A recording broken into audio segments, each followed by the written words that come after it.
نحمده ونصلي على رسوله الكريم اما بعد فاعوذ بالله من الشيطان الرجيم بسم الله الرحمن الرحيم سبحان الله وبحمده سبحان الله العظيم اللهم انفعنا وعلمنا ما ينفعنا وزدنا علما آمین یا الہی آمین۔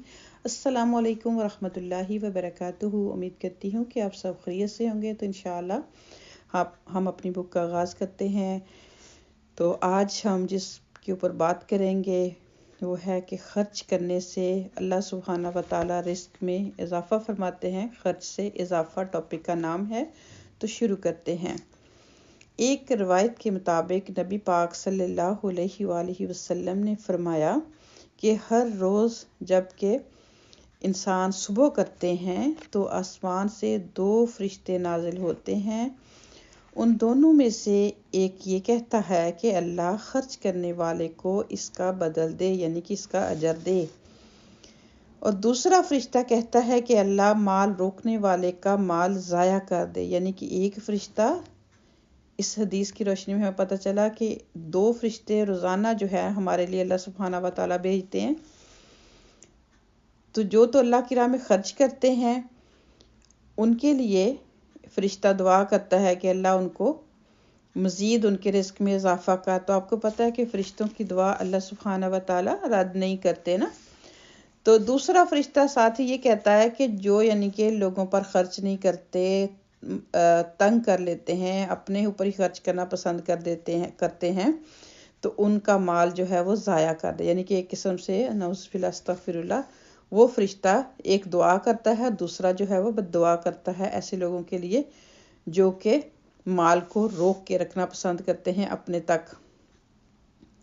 اس حدیث میں دراصل فطرت کا وہ نظام ہمیں بتایا گیا ہے جس کے مطابق اللہ سبحانہ تعالیٰ نے اس دنیا کو بنایا ہے نا۔ اس دنیا میں کامیابی اس کے لیے ہے جو نظام فطرت سے مطابقت کرے۔ جو اس فطری نظام سے مطابقت کے لیے تیار نہ ہو، اس کے لیے اس دنیا میں ناکامی کے سوا اور کچھ بھی نہیں ہے۔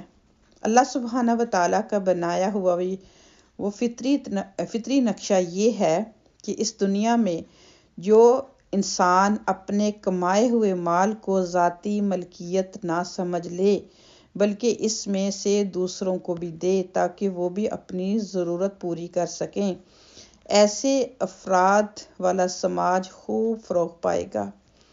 اس کے اندر مثبت قدریں ہر طرف جو ہے وہ پھیلیں گی۔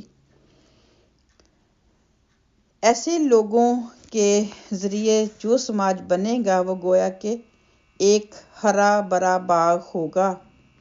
وہاں کے انسانوں میں پھول کی مہک اور پھل کی مٹھاس ہوگی۔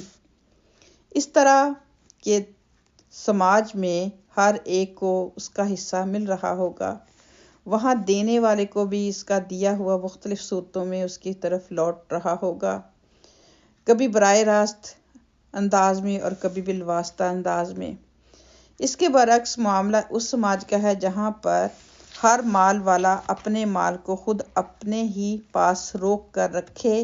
ایسے سماج میں لوگ ایک دوسرے سے بے تعلق ہوں گے۔ وہاں کا حال یہ ہوگا کہ جس کو نہیں ملا ہے وہ اس پر حسد کرے گا، جس کو ملا ہوا ہے وہاں پر ہر مال والا صرف اپنی ذات کے دائرے میں جی رہا ہوگا۔ سماج کا مجموعی اعتماد اس کو حاصل نہ ہوگا۔ اس کے نتیجہ یہ ہوگا کہ ایسا سماج کانٹوں سے بھری ہوئی جھاڑی کی مانند بن جائے گا۔ وہاں مال والے لوگ بھی اس طرح سکون اور چین سے محروم ہوں گے جس طرح کے بے مال والے لوگ ہوتے ہیں۔ تو بہت ہی پیاری حدیث ہے، سنتے رہتے ہیں، پڑھتے رہتے ہیں ایسی باتیں، لیکن عمل میں ہمارے کم ہی آتی ہیں۔ یہاں پر ہمیں اگر ہم چاہتے ہیں کہ ہم ایک پرسکون معاشرہ جو ہے بنا سکیں تو اس کی چھوٹی سی ٹپس جو ہے نا وہ ہمیں دی گئی۔ تو جب اگر زیادہ باتیں ہم یاد نہ بھی رکھ سکیں تو اتنی سی بات ہی اگر ہم یاد رکھ لیں کہ اللہ سبحانہ و تعالیٰ، یہ پیاری حدیث ہے کتنی، کہ 2 فرشتے نازل ہوتے ہیں، یعنی کہ ہم روزانہ صبح کرتے ہیں، اور ہر انسان ہی چاہتا ہے کہ اس کے رزق میں اضافہ ہو، اس کی زندگی میں اضافہ ہو، اس کی خوشیوں میں اضافہ ہو۔ تو پھر اس کو کرنے کے کام یہی ہیں کہ وہ اپنے ساتھ ساتھ دوسروں کی خوشیوں کا بھی خیال رکھے. اگر اس کے پاس کچھ بھی ایکسٹرا ہے، جیسے کہ میں آلویز بات کرتی ہوں کہ ہم جب اس طرح کی بات سنتے ہیں تو ہم بہت ہی بڑے پیمانے میں چلے جاتے ہیں، پھر کہتے ہیں کہ نہیں میرے پاس تو ایسا کچھ ہے ہی نہیں، میرے پاس تو کچھ نہیں. ہمارے پاس ہوتا ہے، بے شک تھوڑا ہو زیادہ ہو، اگر ہم کرنا چاہیں تو اس میں سے آرام سے جو ہے وہ نکال سکتے ہیں. بس یہ ہے کہ ہمارے دلوں کی تنگی سے اللہ سبحانہ تعالیٰ ہمیں نکال لے تو پھر سارے معاملات جو ہیں وہ درست ہو جاتے ہیں. تو اللہ تبارک و تعالیٰ سے دعا ہے کہ اس حدیث کی روشنی میں ہمیں اپنا محاسبہ کرنے کی ہمت اور توفیق عطا فرمائے، اور اپنے ساتھ ساتھ دوسروں کا بھی خیال رکھنے کی اور ان پر خرچ کرنے کی ہمت اور توفیق عطا فرمائے. اپنا بہت خیال رکھیے گا. انشاءاللہ نیکسٹ لیکچر میں ملاقات ہوتی ہے. السلام علیکم ورحمۃ اللہ وبرکاتہ.